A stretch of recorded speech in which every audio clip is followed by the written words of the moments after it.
Este vídeo relata uma experiência pessoal vivida por mim e pela minha mãe. Os acontecimentos são apresentados conforme nós percebemos e vivenciamos. Alguns pontos refletem suspeitas e relatos de terceiros que recebemos na época, e não conclusões oficialmente comprovadas. O ponto mais crítico. Naquela noite, fiquei alguns minutos olhando para aquela pequena luz vermelha. Era apenas um detalhe, mas depois de tudo o que havia acontecido, ela parecia ter um significado muito maior. A proprietária havia afirmado que todas as câmeras estavam queimadas. Então, por que uma delas ainda apresentava a luz do infravermelho aceso? Naquele instante, um pensamento passou pela minha cabeça. Será que alguém ainda está observando a casa?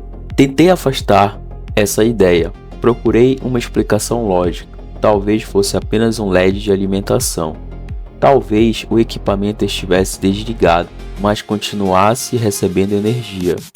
Mesmo assim, a sensação de estar sendo observado começou a nos acompanhar.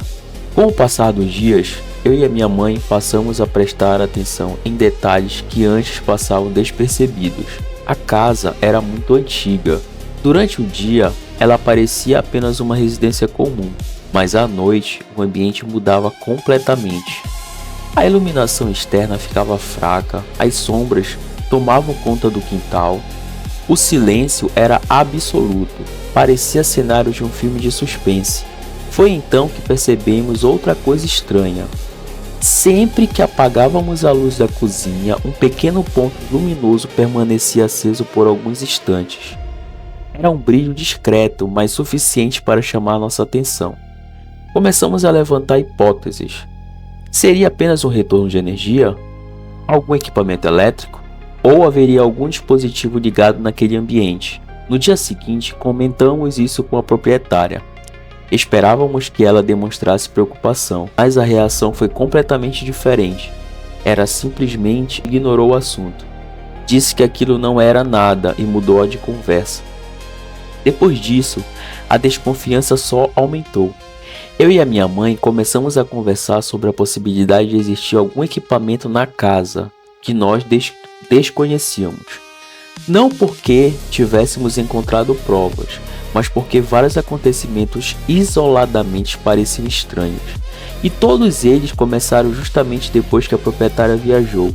Mesmo assim, continuávamos tentando encontrar explicações racionais para tudo. Até que aconteceu uma situação que nos deixou completamente sem palavras. Em uma noite qualquer, eu e a minha mãe estávamos conversando na sala. Era uma conversa comum. Eu havia comentado que tinha esquecido de pagar uma conta importante. Não havia mais ninguém na casa. Não estávamos falando ao telefone. Não estávamos enviando mensagens. Era apenas uma conversa entre nós dois. Menos de 20 segundos depois, meu celular tocou. Olhei para a tela, era a proprietária. Atendi normalmente. Sem qualquer introdução, ela fez exatamente a pergunta sobre o mesmo assunto que eu e a minha mãe havíamos acabado de comentar. Naquele momento, eu olhei para minha mãe, ela olhou para mim. Nenhum dos dois disse uma palavra.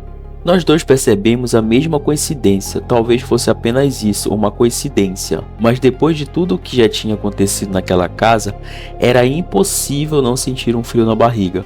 Naquela noite, pela primeira vez desde que nos mudamos para lá, eu tive dificuldades para dormir, porque independente da explicação, uma pergunta não saía da minha cabeça.